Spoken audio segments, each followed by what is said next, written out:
Lawmakers and the Calvo administration went back and forth on the GovGuam health insurance contract at an oversight hearing today that Vice Speaker B.J. Cruz called for to tackle the increasing costs of a non-exclusive contract. Here's more. It's a new ball game every year. The hearing centered around the ever-increasing GovGuam health insurance contracts. Officials from NetCare and Calvo Select Care were on hand to discuss possible changes to the process. Vice Speaker B.J. Cruz, meanwhile, defended assertions from DOA that the legislature failed to fully fund for coverage, especially for retirees, to which DOA is still behind on paying. Cruz points to a memo sent by DOA on August 23rd to the Lieutenant Governor, urging him to review the various proposals for GovGuam health care. I think that's the thing that I wanted to make clear to the public also, is that we statutorily mandated July 31st in the hopes that we would get it and we could plan for it in the budget. But even if you gave it to the governor in July, if he doesn't sign it until September the 6th, we don't know whether or not he's decided exclusive or non-exclusive, and they don't know if it's exclusive. Cruz maintains that the legislature was not fully informed when they appropriated money for health insurance contracts because the process was not complete on GovGuam's end.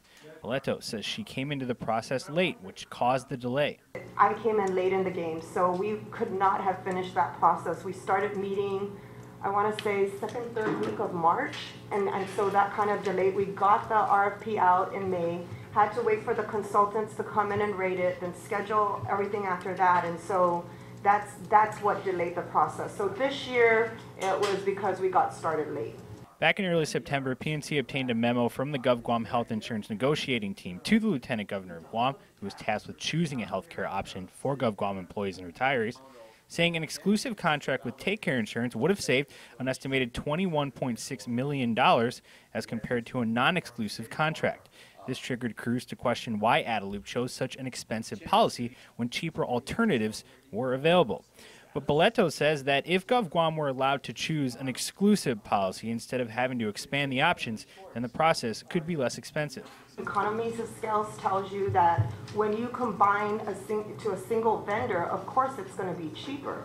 But I wanted to state for the record, it wasn't a decision by DOA or the administration to provide that opportunity to split it up. It was exclusive.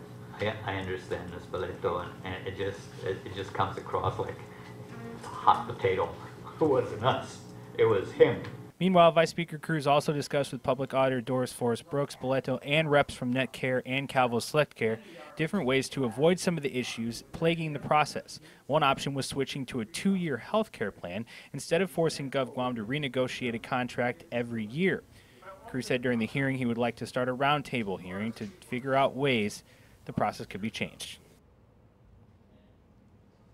You can read more on the story on our website at pacificnewscenter.com.